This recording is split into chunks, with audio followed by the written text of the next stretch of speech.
Good afternoon, everyone, and let me welcome you to the webinar, Digitalization of Foreign Policy in Times of Crisis.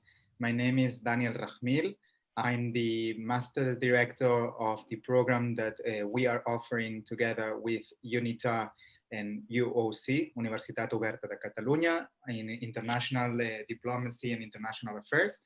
And it's a pleasure to welcome you in this series, the first series of open webinars that we are planning in order to debate and have an open space for current students, prospect students, and everyone that is interested in these topics.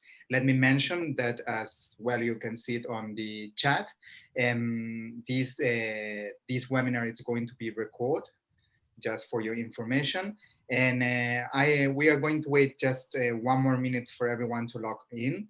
So I just wanted to welcome you. And after that, I will let my colleague, Ms. Patricia de Briones, welcome you on behalf of UNITAR.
So good afternoon, everyone. Again, hi, welcome you again to this webinar on when we are going to debate digitalization of foreign policy along with our expert. Welcome you again. Shaun Riordan. I know if someone has the microphone on that I just hear myself, but at least now you're going to see that we are live. And as I was saying, welcome you again to this webinar. We just waited a couple of minutes for all participants to join and participate in this debate. Our guest speaker is going to be Dr. Shaun Riordan, which I'm going to introduce after. I give first the floor to our colleague from UNITAR, Ms. Patricia de Briones. Whenever you want, Patricia, the floor is yours. Thank you, Daniel. On behalf of UNITAR, I would like to extend you a warm welcome and thank you for joining us for today's webinar. Our division, it's the Division for Multilateral Diplomacy, is at the heart of UNITAR, and we deliver training activities to diplomats and government officials to meet complex global challenges. In addition, we offer master's degrees in collaboration with partner universities, such as the Master in International Affairs and Diplomacy that is delivered by UOC in collaboration with UNITAR. At our institute, we strongly believe that diplomatic training is key in order to adapt to the changing nature of diplomacy in the 21st century, especially now when the world is facing the COVID-19 pandemic, as well as other contemporary global challenges. Traditional diplomacy, as we know it, is without a doubt changing, and this is due to several factors. Firstly, the growing interdependence and complexity of issues, such as new security threats, terrorism, climate change, or global health. and the increasing number of non-state actors who participate actively and have a voice in the international arena. Another factor that needs to be taken into account is the rapid development of new technologies, and also, very importantly, the current global pandemic, which is already impacting and which impact in the future as diplomats and other stakeholders may negotiate online via tools such as Zoom instead of negotiating in New York or in Geneva as they used to do. Therefore, it's essential that not only diplomats keep abreast of new technologies, but also that digital platforms and tools are created and utilized in the field of multilateralism. So having said this, I look forward to today's webinar with Shaun, so he could give us his insights on the digitalization of foreign policy, and I also look forward to hearing your thoughts on this topic. So back to you, Daniel. Thank you very much, Patricia. Again, welcome everyone. Let me now introduce our guest speaker, which is an expert on the field. So we're very delighted to have today with us Mr. Professor Shaun Riordan, who is a former British diplomat, and actually he's the director of the chair for diplomacy in cyberspace at the European Institute of International Studies. As well, he's teaching in our master in international diplomacies and international affairs, and he's in charge of the course in public diplomacy. And he's the author of different books and different articles as Cyber Diplomacy and the Geopolitics of Cyberspace, which have been both of them published this last year. Before letting our guest speaker to brief us and explain us all his thoughts, I think it would be very interesting to already warm up the discussion, and I'm sure that our guest speaker is going to do his different points in a moment, as well Patricia was mentioning, in a moment of change and in a moment of uncertainty. It's in fact, it's a challenge to know how this digitalization of diplomacy is going to affect everyone. And we are seeing a shift on the traditional tools of public diplomacy, and we have to see how this acceleration of this digitalization world is going to affect into this natural trend, but now pushing into a very short time of time. And therefore, without taking more time, and after looking forward to discuss with our guest speaker and as well with everyone, let me welcome again Mr. Shaun Riordan. Whenever you want, the floor is yours. Thank you very much, Daniel. And thank you to both you and Patricia for inviting me.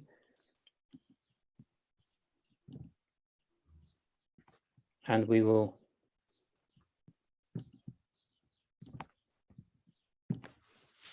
right, technology done. Welcome to all of you taking part in this. I'm not going to talk very long because I really want to hear your questions, hear your ideas, and get discussion going. So I want to just pull out some key points about the digitalization of foreign policy, of diplomacy, and how it's changing and how it's been changed by the current crisis. What I want to do at all. Okay, so we've seen the use of, there's been a lot of talk about digital diplomacy in the past, but in fact, it's been pretty limited in what we've been, on what we've seen.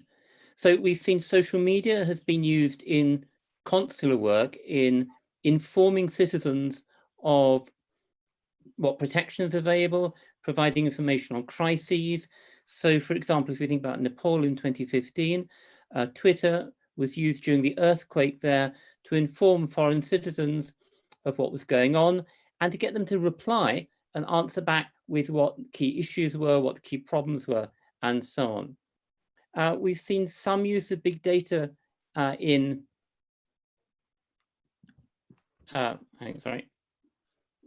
We've seen some use of big data in foreign policy analysis. We've seen search engines and the World Wide Web being used in collection of information, in political intelligence gathering. And we've seen that probably most or the highest profile has been the use of social media in public diplomacy, whether it's ambassadors on Facebook or it's second secretaries on Twitter. And yet, I'd have to say, with all of that, diplomats have been very slow to adopt digital technology. They've not been terribly effective when they have adopted it. And they've had some major taboos about what can and cannot be done online. So diplomats have maintained very strongly that diplomacy is face-to-face.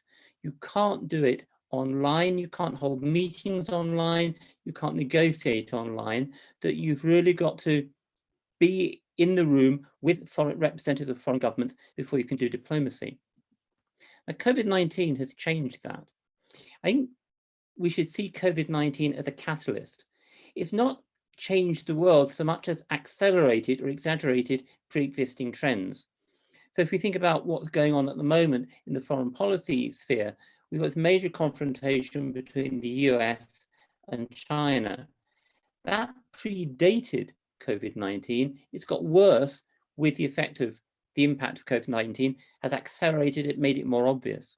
There were problems in the global economy prior to the outbreak of the disease. We're already seeing major economies slowing down. The impact of COVID-19 has been, again, to accelerate and exaggerate that process. And I think we're seeing this as well with diplomacy, and particularly with the digitalization of diplomacy and foreign policy. As I've just mentioned, the trends were there. We were using social media for public diplomacy or using it to help contact our citizens during natural disasters. We were using some big data analysis in foreign policy making. We were certainly using search engines to search for information. But what COVID-19 has done has accelerated that. It's forced diplomats online.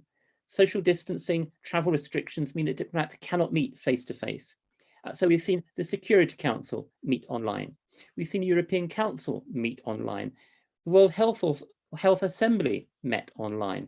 There's now talk about how you're going to organize a UN General Assembly online, because the ministers, presidents, prime ministers will not be able to travel to New York for the traditional General Assembly in September because of the incidence of COVID-19. So suddenly diplomats have been forced to do stuff, not face-to-face, but virtually through Zoom, through other technologies. And they've kind of discovered that there's an awful lot you can do online. The taboo has been broken. So now they're online. What else can they do online? I point out also the importance of social media in consular work, being invaluable, using social media to provide information for citizens about how to get back to their own country, what the restrictions are in the country that they're living in, and so on. Where social media has been less helpful has been in actually spreading information about the disease, with the use of it to spread disinformation as much as information.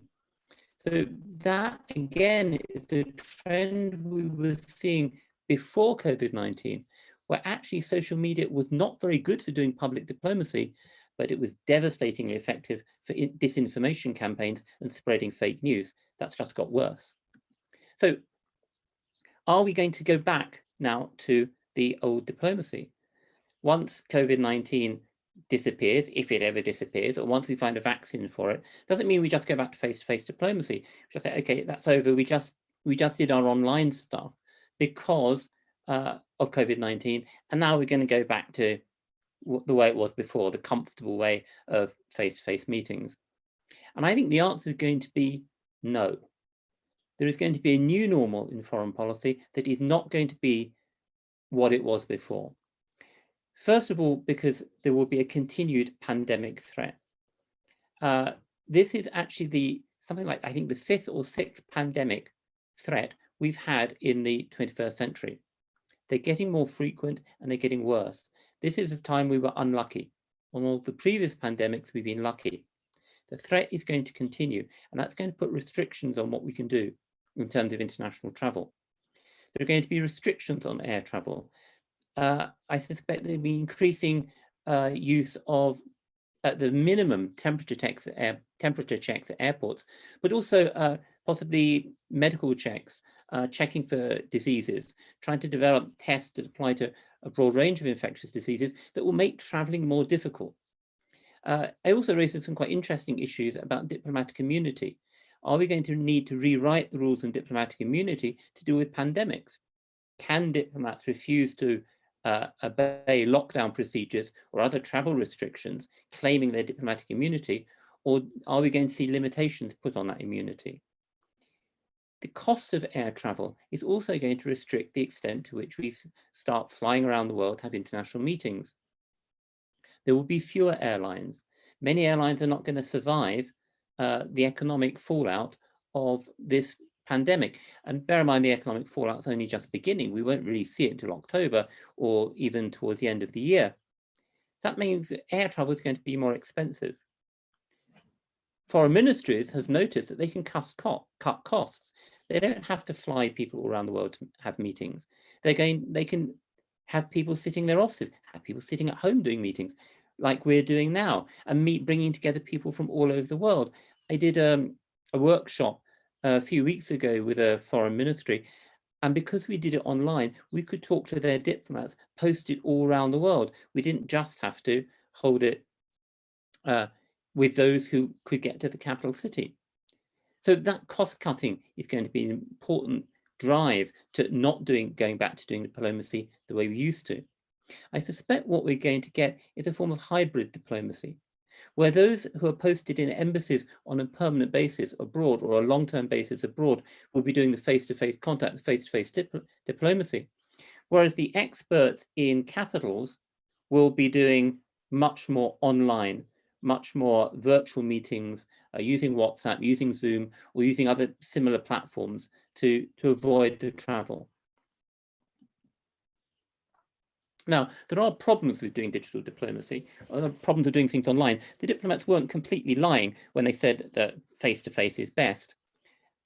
Face-to-face diplomacy is useful in identifying intentions, in understanding body language, in appreciating whether people are lying or not. And that's going to continue to be an important part of diplomacy. But I think we're going to start seeing it being done much more, as I said, by embassies abroad. Reliability of connections. If we're going to have more multilateral meetings online, does this create problems for those countries in the global south who have less reliable infrastructure, less reliable internet connections? Does that mean that they're not taking part in the debates? Do they find themselves being excluded? Are we increasing the digital divide that already exists by giving added advantages to the more developed countries? What's the role of an organization like the UN in developing infrastructure as part of its development programs, in ensuring that all countries can participate on equal terms in these online meetings, online debates? One of the problems I think we've had up until now is the use of off-the-shelf equipment. This is using equipment that's not designed for doing diplomacy. So if you think about Facebook as a social media, Facebook is not designed to help diplomats. It's not actually designed to promote social networking.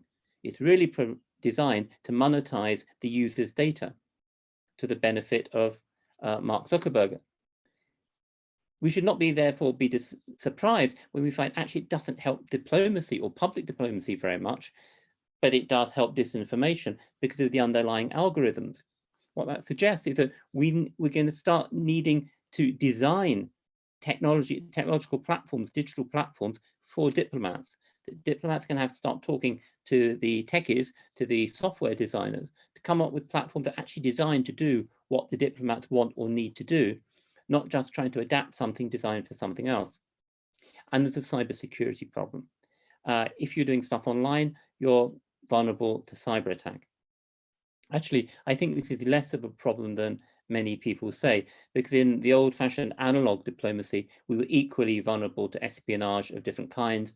We're equally vulnerable to our communications being intercepted by foreign intelligence agencies.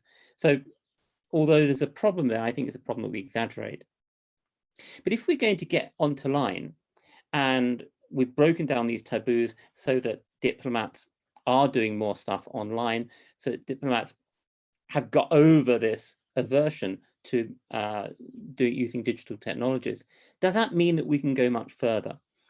And perhaps just some suggestions that we can talk about in the Q&A, but can we use platforms for multiple, combining or bringing together multiple missions? And this came up in the context of a discussion with a diplomatic service about their UN missions.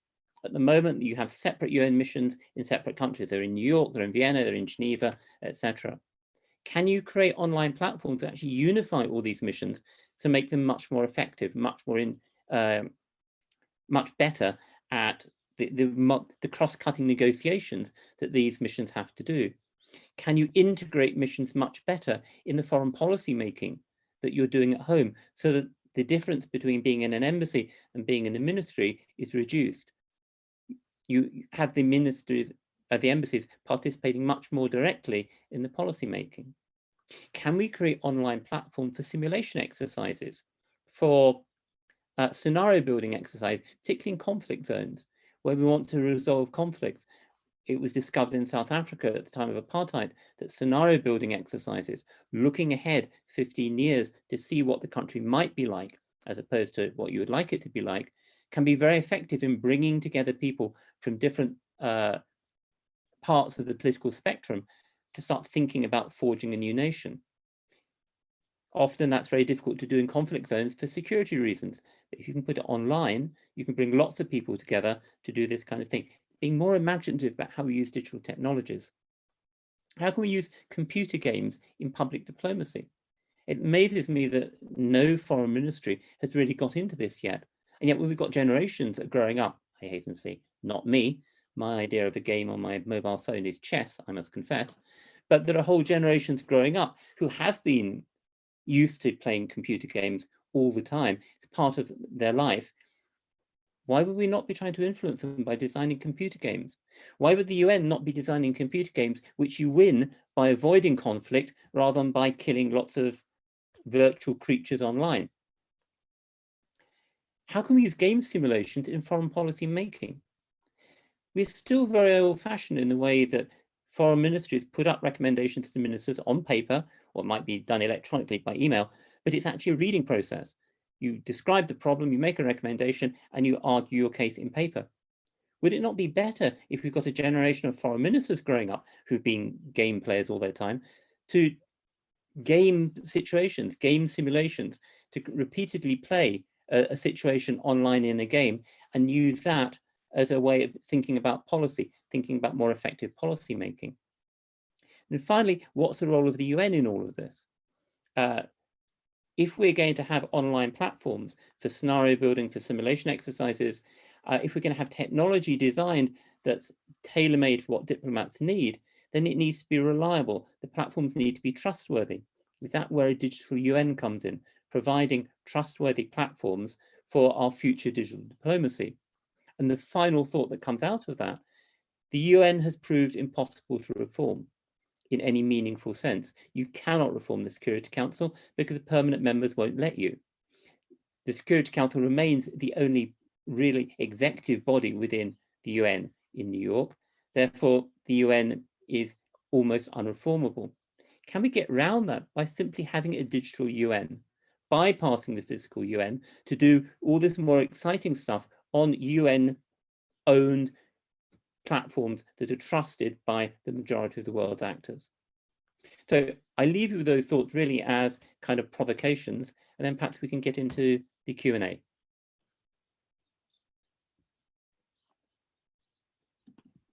Thank you very much, Shaun, for this interesting state of the art where digital diplomacy is heading to, and actually why the digital diplomacy was born. And actually, I want to remind, or maybe I would get from your presentation, the fact that COVID-19 crisis has led to an acceleration, as a catalyst, as you have said, of this already ongoing process, or probably natural process, that has affected all areas of public policies, international relations, and as well the diplomatic world. I have several questions to ask, but first I will don't worry, I have a lot of that because I thought it was very interesting.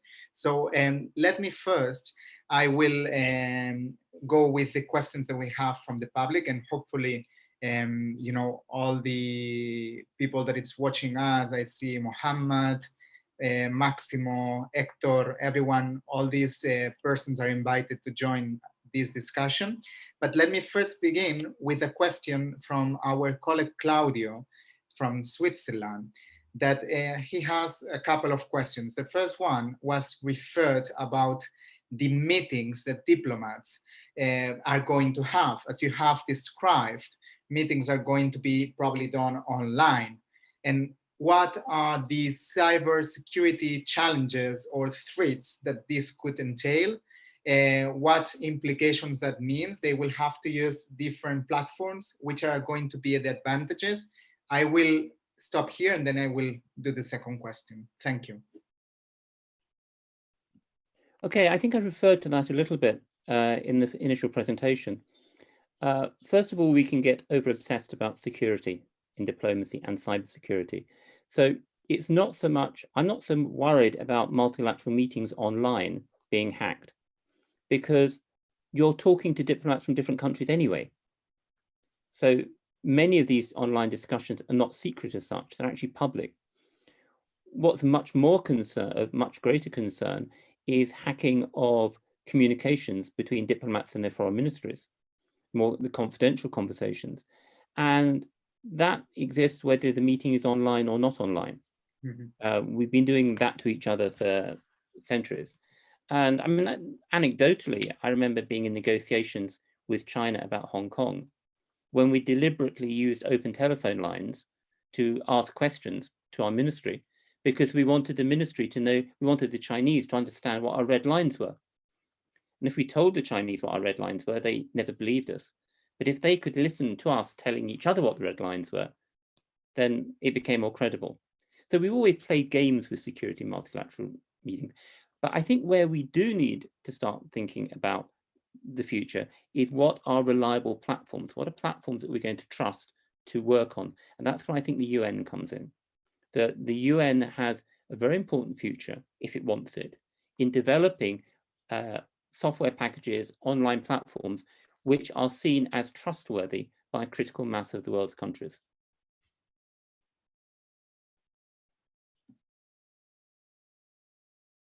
Thank you very much, Shaun, for this answer.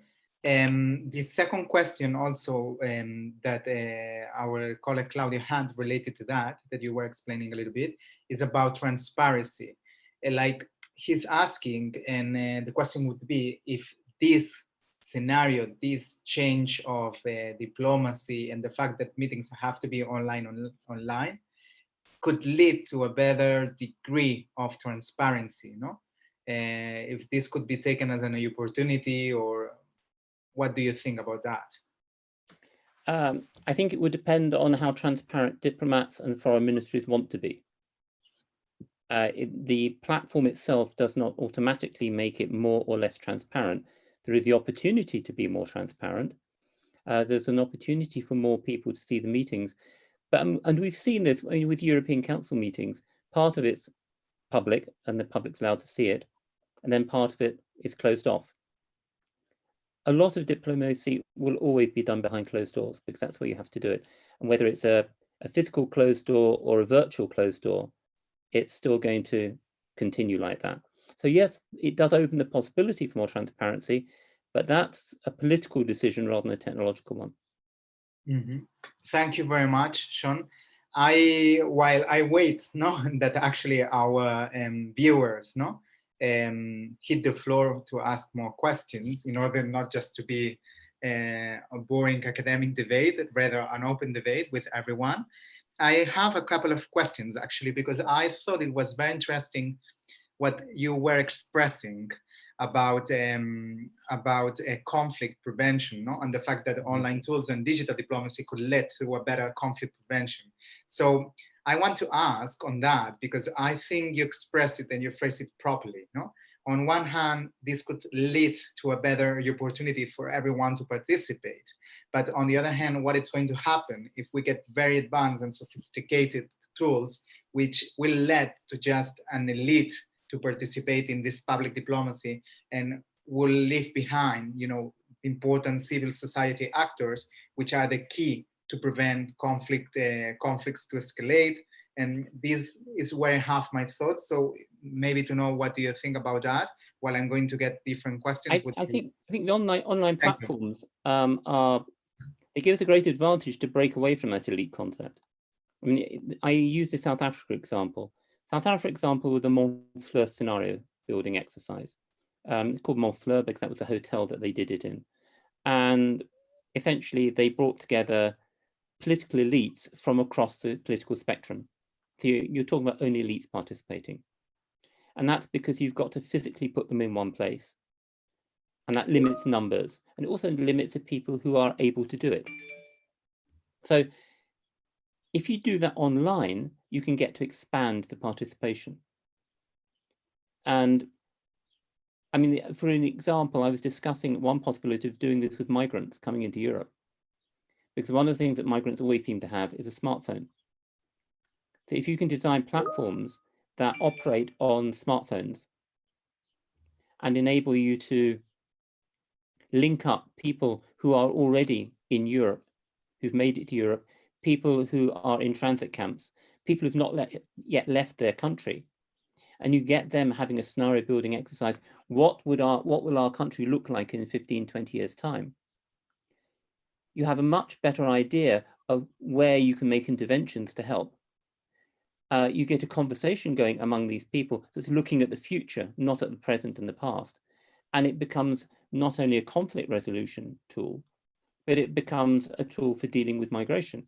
Now, all you need to do for that is make sure people have access to smartphones and design a platform that's accessible on smartphones and then start promoting it. So I think the idea of doing scenario building exercises online, this is not rocket science.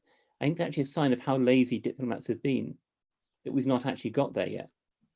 This to me is abundantly obvious, but it's been a little bit too exciting for most diplomats to take on board. They're still busy posting on Facebook about the children's party they held in the embassy. Mm-hmm. Thank you very much. I would, as I see, the debate finally has started, which was the goal of this webinar, so good on that. Thank you for the explanation. I have a couple of remarks after if we have time, but very interesting. I want to go now on our colleague Arthur. He is, we welcome our colleague Arthur from Brazil, and he has two questions for you. The first one is the near future a data scientist, data analysis field. The second one would be how do cultural approaches interfere in technology incorporation to diplomacy? Thank you. I think on the first question, big data is actually quite problematic in foreign policy analysis. And it's an area that I've been warning about. And I think we've seen the problem actually with modeling of COVID-19. Where various models are trying to predict, what will happen under certain circumstances, and the policymakers don't understand the limitations of the modeling. So they think the modelers are telling them the truth. They think it's science, and so we keep hearing politicians talking about following the science, when in fact they're only following probabilistic model forecasts, which is not science in the sense that they think. And I think we get that similar problem with big data analysis in foreign policy, that the foreign policy makers don't understand the nature of the big data analysis. So they assume that whatever is produced by big data analysis is true. Well, of course, it's only as good as the algorithm written by either by the designer or these days through machine learning and the data that's been inputted.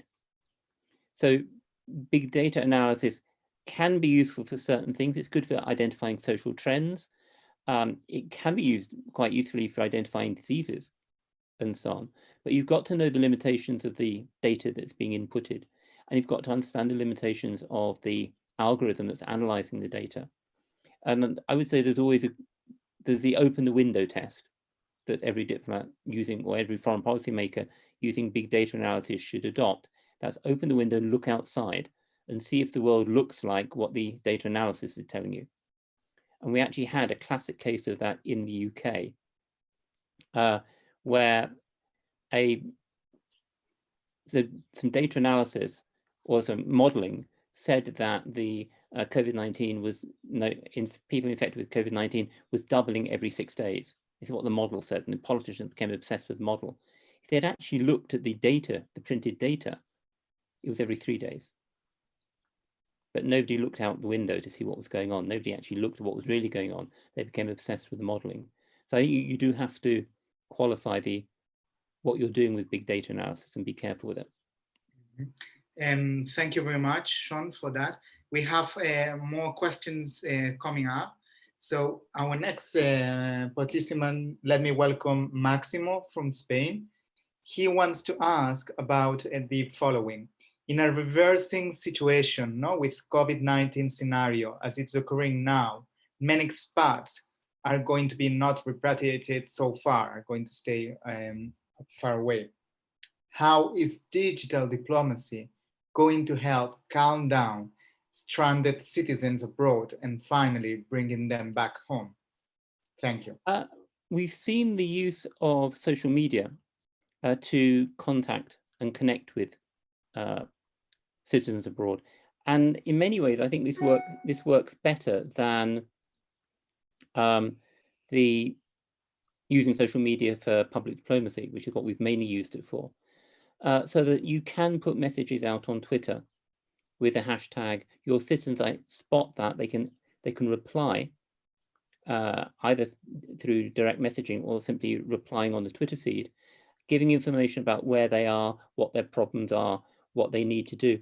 And that enables foreign ministries to communicate much better with their citizens than they would be able to otherwise, particularly citizens where they don't have any contact details.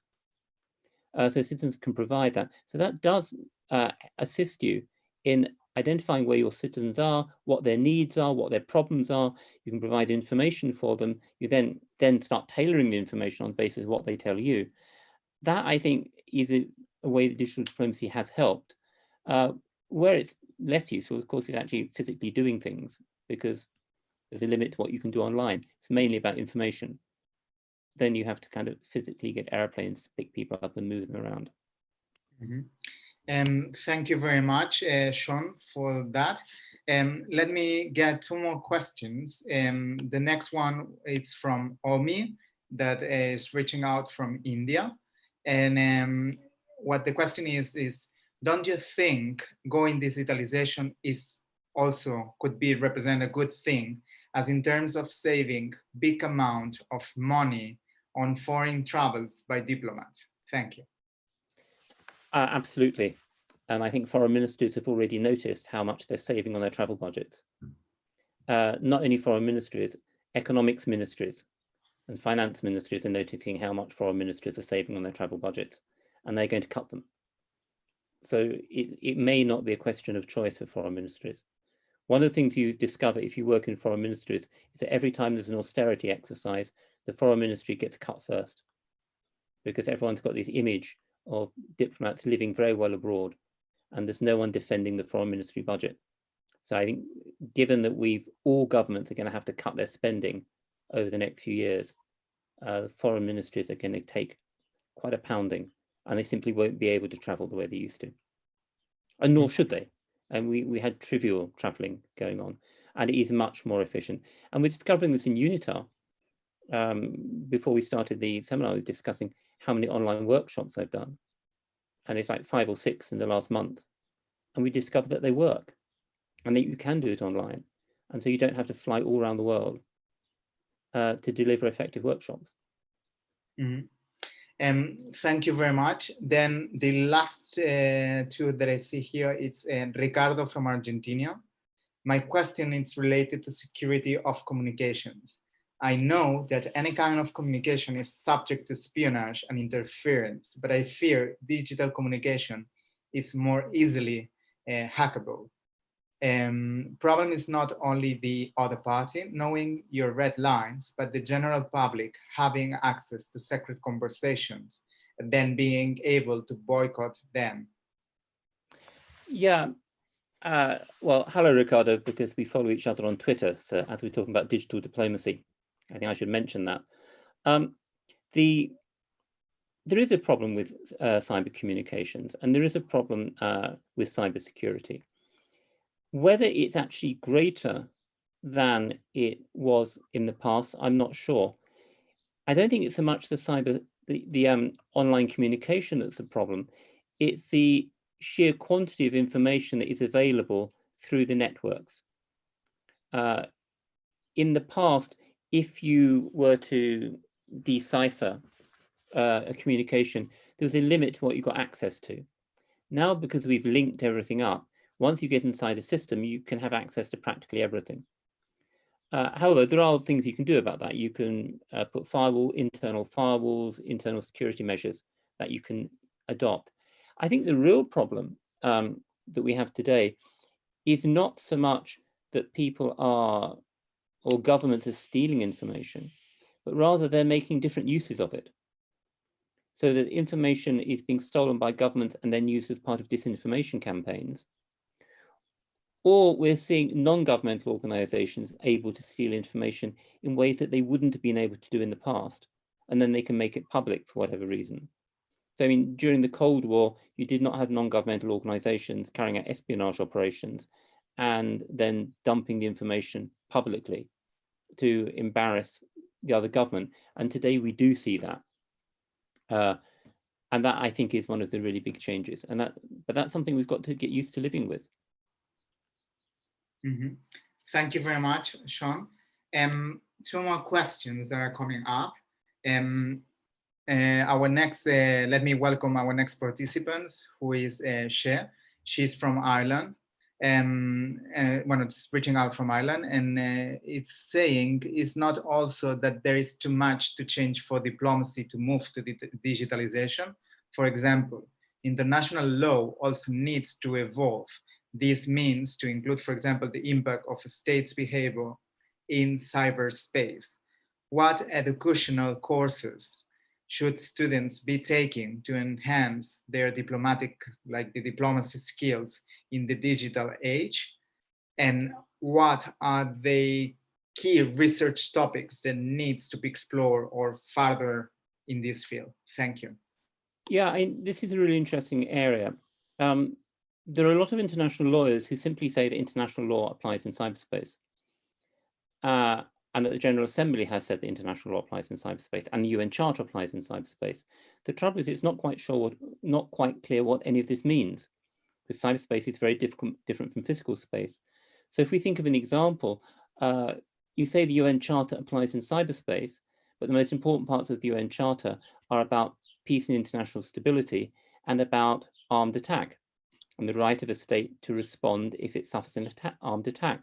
But what does that mean in cyberspace? We have no agreed definitions of what peace and international security means in cyberspace. We have no internationally agreed definitions on what an armed attack would be in cyberspace. Therefore, the UN Charter doesn't mean very much. So I think we do need to start developing norms of behavior in cyberspace, and they will be different to physical space. So, for example, you're not going to have arms control talks in cyberspace, because talking about restricting certain kinds of cyber weapons makes no sense. Talking about code, you can have that bit of code, but you can't have that bit of code. It makes no sense.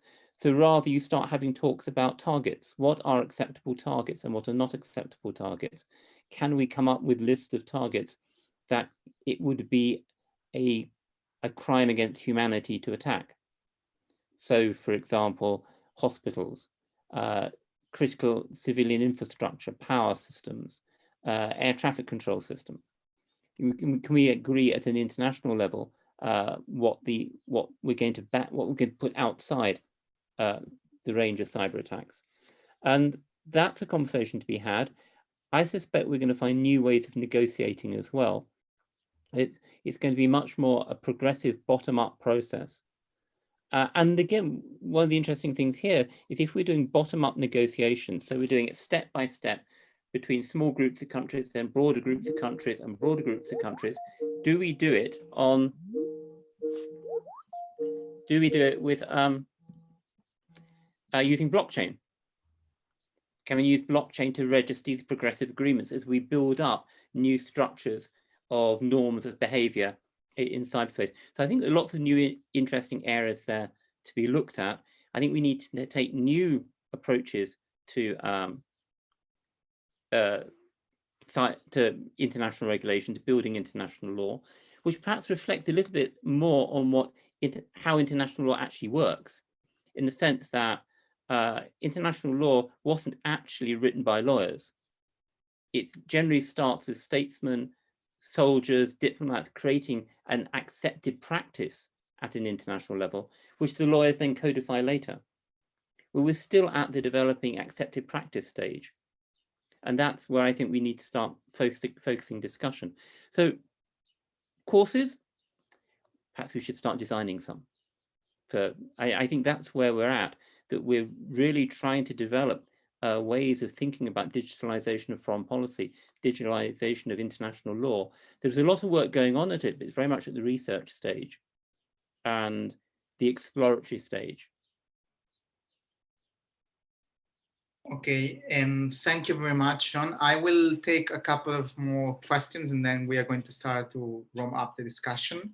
I'm happy at the end, no? And participants started to ask, which is a good sign, which is an interesting topic for everyone, indeed. So let me get the two more questions.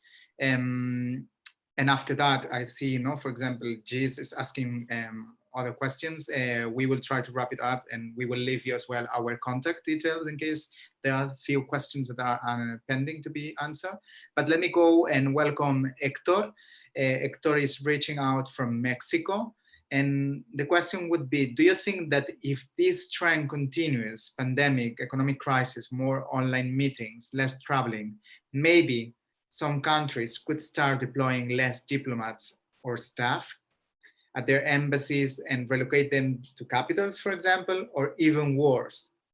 Are embassies going to be closed?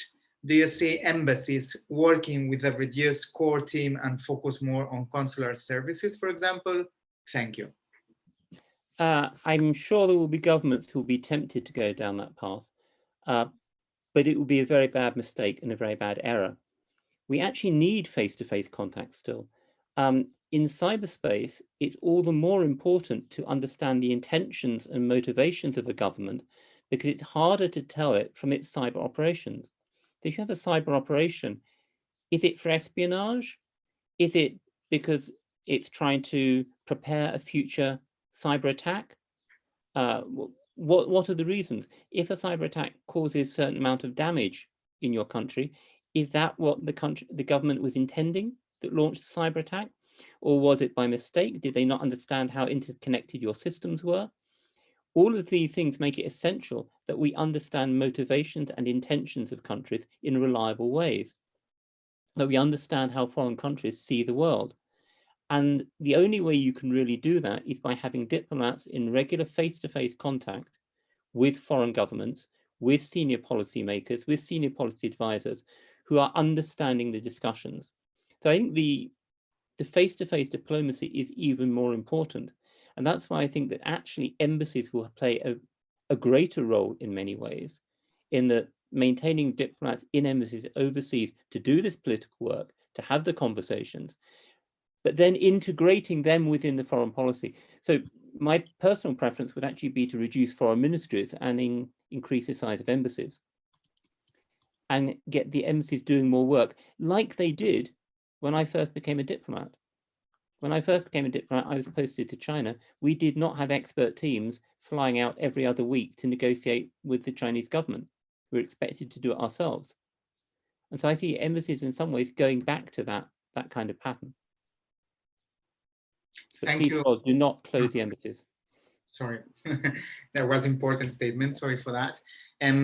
Let me get the last question before wrapping up. And then, of course, I'm going to mention the other questions of participants and we can follow that afterwards. But let me just give the opportunity to give the last question to Tarun, that he's reaching out as well from India. And what he's saying is that you mentioned Twitter being used as a useful tool. And we also have seen leaders, for example, like Donald Trump, that is using it to express his own views. digital tools can also be used as a tool to spread incorrect information and propaganda in the pursuit of their own interests by a state or even for non-state actors. Do you think there should be laws and guidelines that should be created to address these issues that could create this concern or that create this situation? Thank you. First of all, I'd like to express sympathy for American diplomats around the world. Can you imagine what it's like being an American diplomat, waking up every morning and desperately looking at your Twitter feed to find out what the president said last night and whether it's just destroyed the relations with the country you're posted in? It must be a wretched experience.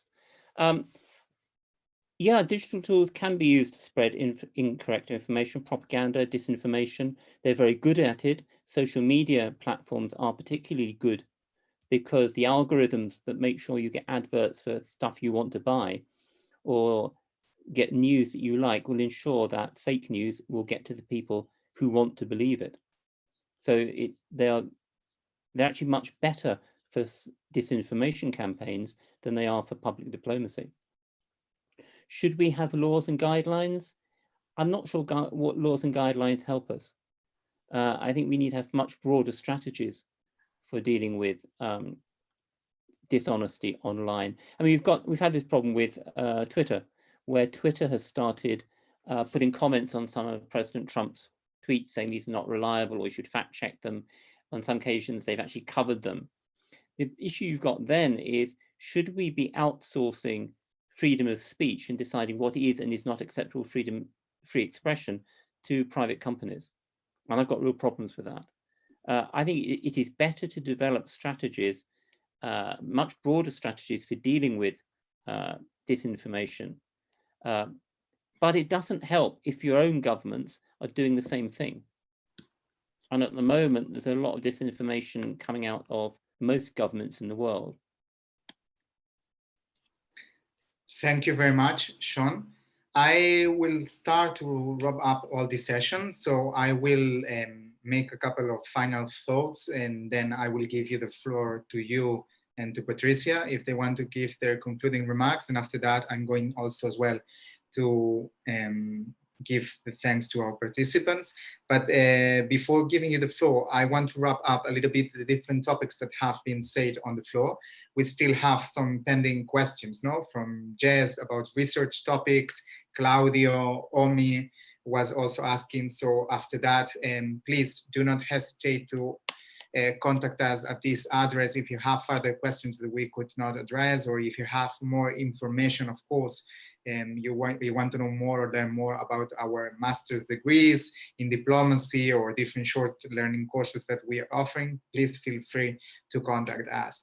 But trying to conclude and trying to wrap up the discussion, I think I want to thank you, first of all, Shaun, because it has been very clarifying in order to put different order of the main factors that are going on nowadays in the state of the art of the digital diplomacy. And of course, we have seen, no, this COVID-19 crisis has been a catalyst for an already existing process. And then I would like you to wrap up and please mention the two main conclusions and the two main factors that you're leading, that do you think that now are affecting digital diplomacy? And then I would suggest Patricia, for example, yourself, no, and all the audience to meet in 6 months' time, no, when you were saying and referring to October or the end of the year, no, with this affecting of the crisis situation and the economic effects that we are going to have, maybe review this topic, because I think it's going to be very interesting, no? If in 6 months of time we have seen these developments and these changes, I think it would be very interesting to analyze it in 6 months ahead. So please, if you can do just 2 minutes, your concluding remarks, and thank you again for this interesting topic. Thank you, Shaun. Thank you, Daniel. Well, I think one of the challenges that all diplomacy is going to have is precisely in dealing with the fallout of COVID-19 and how diplomats can come together to create platforms where we can look at the disease scientifically and not geopolitically. Because at the moment, geopolitics is getting in the way of dealing with the disease. So one of the most important things in any virus you're dealing with is the phylogenesis. You're trying to identify where the virus came, how it developed. And at the moment, that's become a geopolitical issue rather than a scientific issue. So diplomacy needs to start creating platforms where scientists can actually talk about these issues objectively, so that we know where the disease came from and we're better placed to deal with it, to find vaccines for it, to deal with future pandemic outbreaks. The second issue, though, is that I think we have broken down the taboos among diplomats about doing stuff online. The issue is now, how innovative can the diplomats get? Are we just going to have meetings on Zoom, or are we going to start designing platforms for diplomacy? Are we going to start doing the more innovative things I've been talking about, using computer games, scenario building online, simulation exercises online? And what role is the UN going to play in all of this? Is the UN going to sit back and let it go on without getting involved? Or is the UN going to seize the opportunity for some really radical thinking about how you use digital platforms in diplomacy, as well as ensuring that every country has equal access to these platforms and no one gets left behind because of the connection problems? Thank you very much for this warm-up. Patricia, last minute, if you want to say something before I'm going to close. Yes, thank you, Daniel. First of all, thank you for facilitating this first open webinar as part of the Master in International Affairs and Diplomacy with UOC. And also thank you, Shaun, for sharing with us your thoughts on the digitalization of foreign policy and how COVID-19 is transforming diplomacy into a new type of diplomacy that you call hybrid diplomacy. And I also agree with you that the UN should play an active role and provide secure data platforms that can be used for multilateral diplomacy. So we'll see if the UN can step in and fill in this gap. I hope so. And lastly, I would like to thank all the participants for joining us for this activity. We hope that you found this activity useful, and video recording of the webinar will be shared with all attendees. And also, I would like to seize this opportunity to let you know that UOC UNITAR Master in International Affairs and Diplomacy the next edition will start on 21st October. So if you're interested in receiving more information, please don't hesitate to contact us at the email address that Daniel shared in the chat. So back to you, Daniel. So thank you very much, Patricia. Thank you very much, Shaun. It has been a pleasure to be this afternoon with you and to create this debate with professionals and academics of all around the world. Thank you, participants, for being so active. And if you have any further questions, do not hesitate to contact us. And we are looking forward to greet you on our next webinar. You will get information very soon. And thank you very much for having joined, and wishing you a very good afternoon. Thank you very much.